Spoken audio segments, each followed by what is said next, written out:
Thanks. Hi. My name is Alvaru, and I'm here today to talk to you about how to build robust embedded systems. Whether you want to build better home automation or the next Mars rover, hopefully what we discussed today should help you build resilient software wherever it runs.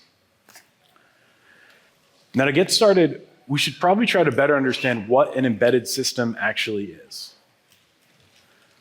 Formal definitions of embedded systems will say something like this: a microprocessor system built to perform a dedicated function. That's a pretty good definition and still very applicable. However, for the purposes of this talk, I actually like this comment on a Reddit thread regarding the definition of an embedded system. Vidicon31 says, I feel like it kind of depends on who you ask, but I would say that an embedded system is a device that contains a computer that the average person would not consider being a computer. A computer would be a general purpose system built to perform a range of different functions. And by this logic, an embedded system is anything that the average person, probably not a PyCon attendee, wouldn't consider one of these. So a microwave is not a computer. A car is not a computer. And a thermostat is not a computer. And in the past, internally, each of these things would probably look quite different from a computer as well. They'd likely run on some constrained microcontroller or microprocessor and might only ever run one version of software, usually called firmware, for that reason. But today, things have changed. Fortunately for us, the internet is everywhere now, and compute power is laughably cheap.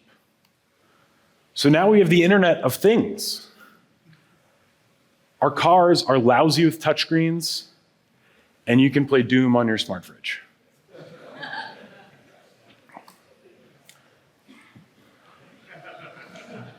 While still not operated like a computer, internally, many of today's embedded devices look a lot more like your PC. Your smartwatch, smart refrigerator, or smart thermostat are likely running an operating system very similar to your laptop or server. And if you run Linux, they might be the same. These sorts of embedded systems, the ones running a modern OS on modern hardware, are what I want to discuss today.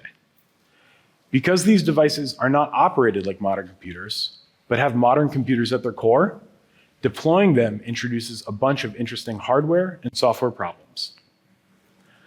So let's talk about a couple of them. Regardless of the device, it will need to be powered in some way. And the first issue we run into with power is availability. Anyone who's dealt with a flaky smart device will know that the number one way to fix it is to simply turn it off and on again. However, modern operating systems don't always appreciate unexpected power loss. And even if the OS is okay, your software may not handle that well either. Power consumption is another problem.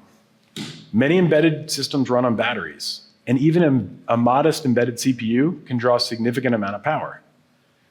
And it's even a good idea for wall-powered devices to think about power consumption too. Our smart home devices might only draw a couple watts, but they run all day long for years, which can quickly add up.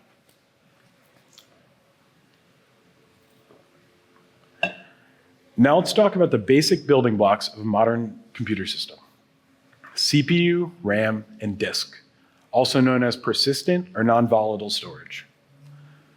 Modern operating systems are great at abstracting away the physical details of the underlying machine.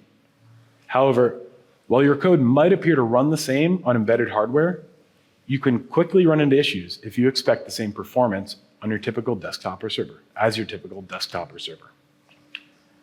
Other than limited resources, CPU and RAM should be fairly transparent to the embedded programmer, but non-volatile storage can take special considerations. More often than not, an embedded OS is using some form of flash memory as its non-volatile storage. As you may know, flash memory has a finite number of write cycles. So while it may not appear different from the OS's perspective, over the life of the device, the storage can wear out and cause issues. This is especially relevant when the device is expected to run for years or decades and never had a lot of storage to begin with.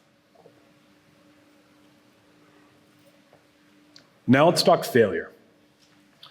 While power cycling a device may be the easiest way to reset it, that isn't really scalable.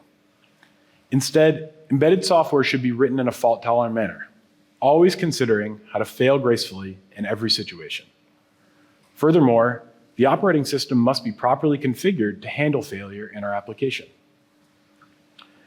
And if a device requires external connectivity, like Wi-Fi, Ethernet, or Bluetooth, there are additional failure modes to consider. While the low-level details of these protocols are usually taken care of by the operating system, any connectivity can be very unstable, and our device needs to handle connection loss gracefully and predictably. Overall, these are good considerations when developing software for any environment, but they can become even more critical when developing for embedded systems. If your device is inaccessible, either because of its location, physical enclosure, or even software security, a simple software failure can effectively brick the device. And when there is an inevitable failure in your system, detection and debugging can be much more troublesome in an embedded environment. Logs for our desktop and cloud applications are often available on some form of logging console, but for a number of reasons, like connectivity, data usage, and storage, accessing logs on an embedded system can be much more difficult. And we must also thoughtfully consider how our devices represent their current state to users, because they likely have limited methods of communication. Beyond operation, your device likely requires specific configuration. Wi-Fi passwords, IP addresses, host names, application config, and much more need to be loaded onto your device to operate. We take for granted how easy this is on our PCs. But an embedded device likely does not have the luxury of a monitor, keyboard, or mouse. It might not be located in an easily accessible place. And this process becomes even more cumbersome if you're managing a fleet of devices or if your configuration needs to change over time. Another huge configuration concern is security. Embedded devices share all the same security concerns as computer systems, but the risk can be exacerbated by poor or lacking configuration. There have been numerous well-publicized examples of embedded devices being compromised by old security vulnerabilities or just default passwords. On top of that, physically remote devices are easier for bad actors to access and put your data at risk. And in the event of a vulnerability or your software changes, you will need a way to deploy it. Deployment mechanisms for software are already numerous and complex. Add on the issues of fault tolerance that we just discussed, and this process becomes even more difficult and risky.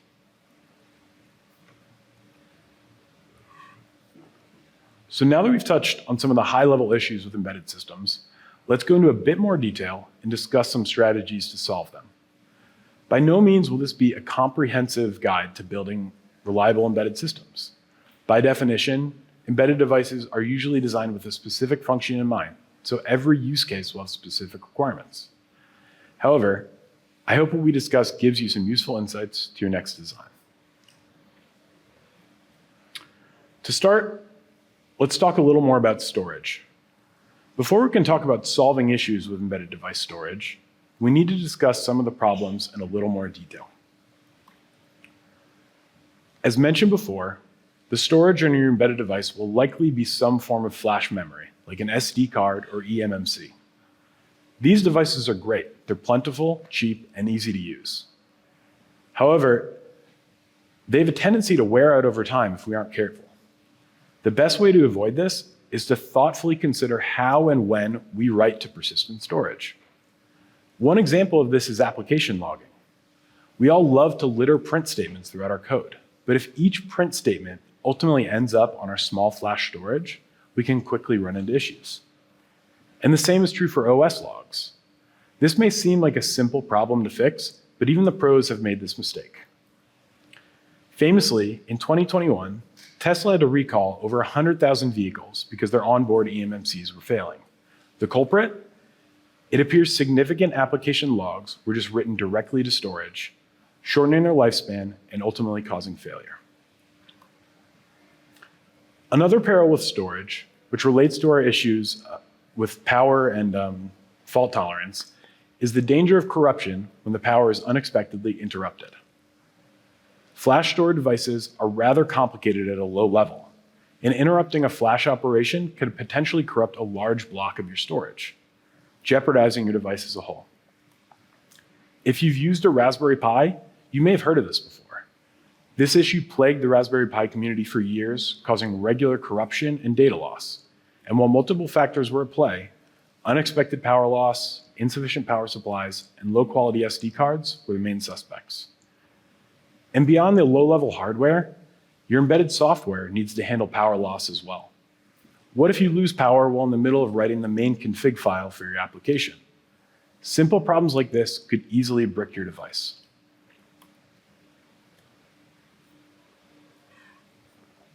So there are many solutions to flash storage wear or corruption, but my favorite is to completely avoid disk writes altogether by making my file system read-only. This is likely what many of your embedded devices already do.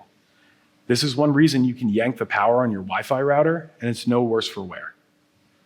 There are many ways to accomplish this, usually depending on your OS and hardware. For example, on the well-known Raspberry Pi, they make this super easy with something called an overlay file system, which is a feature that makes your file system read-only while making it appear writable to applications, except all writes are temporary and only stored in RAM.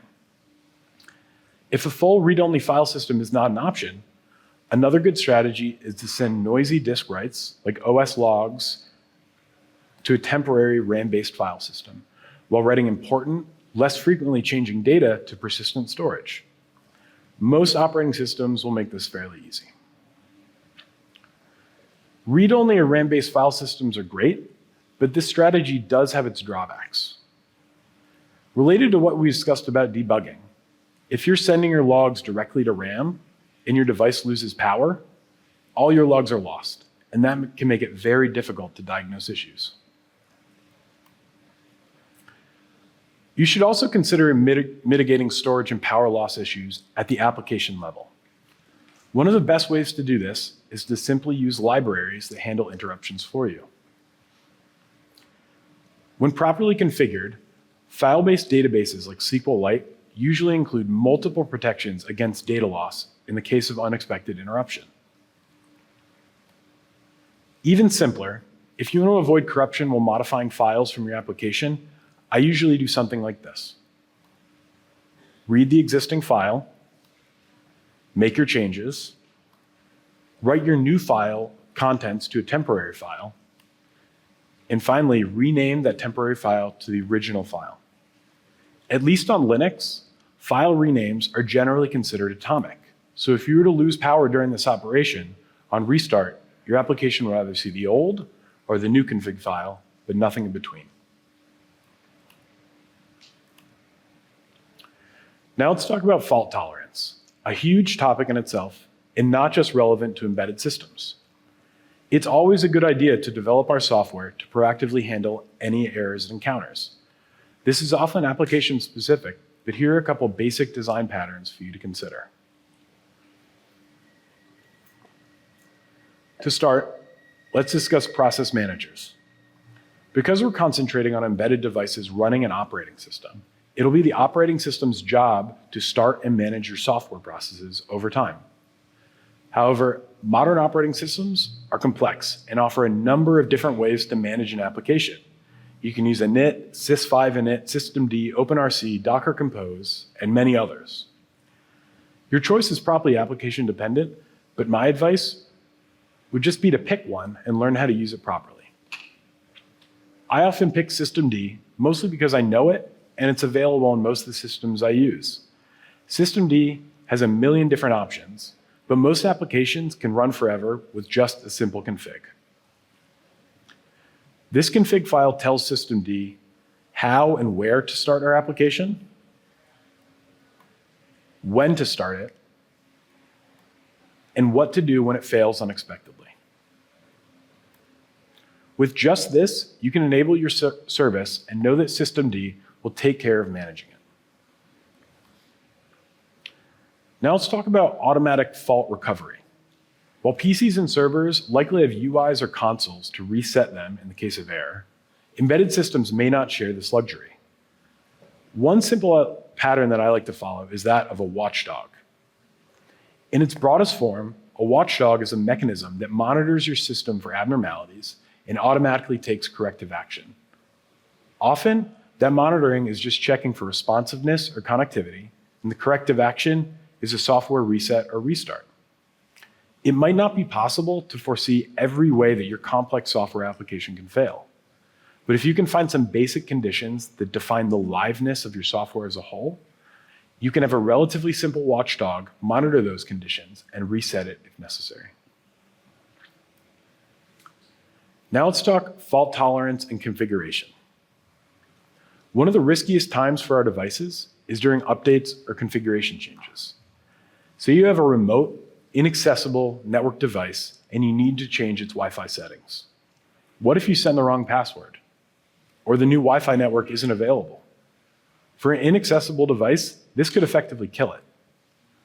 When we build configuration mechanisms into our software, it's always a good idea to consider what would happen if you push a bad configuration and either have a fallback mechanism or some way to alert on it. There are many more ways to make your embedded application fault tolerant, depending on your needs, and I'd love to discuss them after the talk. I encourage further research. Regardless of how fault tolerant we make our embedded devices, they'll always find new and creative ways to fail. When this happens, it's important that we have systems in place to monitor and diagnose those issues, let alone ways to fix them. For a lot of my home projects, my main technique for monitoring and debugging is just logging in via SSH and reading the logs. This can be fine for a small number of pet projects on your home network, but is not advisable or sustainable for anything more. Logs and metrics are likely our first instinct when debugging issues in our software, but as we already mentioned, saving logs directly to device storage is not always advisable, and only storing them in RAM leaves you blind in the case of power loss. One logical solution is to send your logs and metrics somewhere else where they can be safely stored and analyzed. There are many good open source options for sending this data and a ton of cloud-based solutions for collecting and analyzing them, including many with generous free tier options. However, there are cases where persistent streaming may not be a good option, like for a device on an expensive cellular connection or a device that has intermittent network loss. One solution I've used for this is a combination of the watchdog pattern we discussed and remote monitoring. If we could configure our watchdog to detect conditions when logs or diagnostics should be collected, like during an outage, and then upload them to an external location when back online, we could effectively upload a diagnostic payload. And this pattern has saved me many times in the past.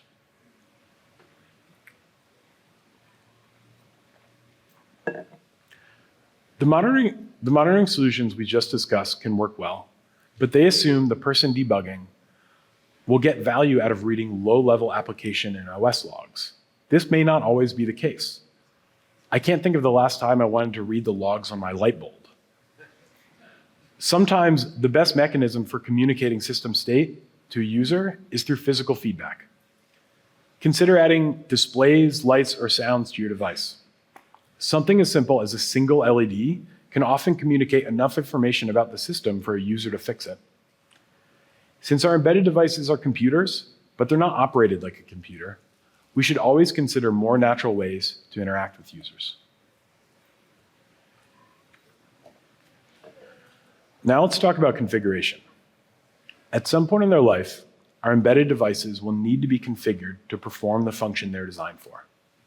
However, configuration can be very complex, and there are a lot of considerations. Single-purpose devices may only need configuration once at birth. And for personal projects, there's nothing wrong with logging into a device and running an install script. But for anything more, consider some form of automated software image building and provisioning. Not only does this ensure that your devices are configured and deployed consistently, it makes it much easier to scale. There are a couple good options for this, like Buildroot or Yocto, but they are too complex to get into in this talk. Many devices need to be reconfigured throughout their lifetime. And besides pet projects, manually modifying config files is not a realistic option. Instead, we should thoughtfully consider how to provide our users with some form of configuration interface. Sometimes a simple on-device API that exposes common configuration patterns is sufficient. In other cases, it's better to include some form of UI. For example, most of our home Wi-Fi routers present a configuration UI at a given address, and that allows us to easily configure device settings in a user-friendly manner. There are many more considerations for device configuration that may influence your design, like potential for automation, idempotence, fail-safes, and many, many more. Beyond application config, our long-running devices may require software and security updates throughout their lives. These mechanisms are usually complex and very closely tied to the OS. The inaccessible nature of embedded devices often exacerbates this, and devices can go years without necessary security fixes. If you're doing small-time embedded work, I'd suggest choosing one user-friendly ecosystem and following their guidelines. If you're doing large-scale professional work, you have many more options with varying levels of customization and difficulty. So we've talked about a bunch of problems and solutions for today's embedded systems, but where does that leave us? Today, embedded systems are basically computers, even though we don't treat them like them. They operate much the same as modern computers and face the same challenges, but carry a greater risk of failure. We discussed a lot of options, but by definition, embedded systems are purpose-built, so each application will be different. However, with thoughtful design, robust patterns, and a bit of paranoia, we can build devices that are resilient, secure, and easy to live with. That's my talk. Thanks for coming.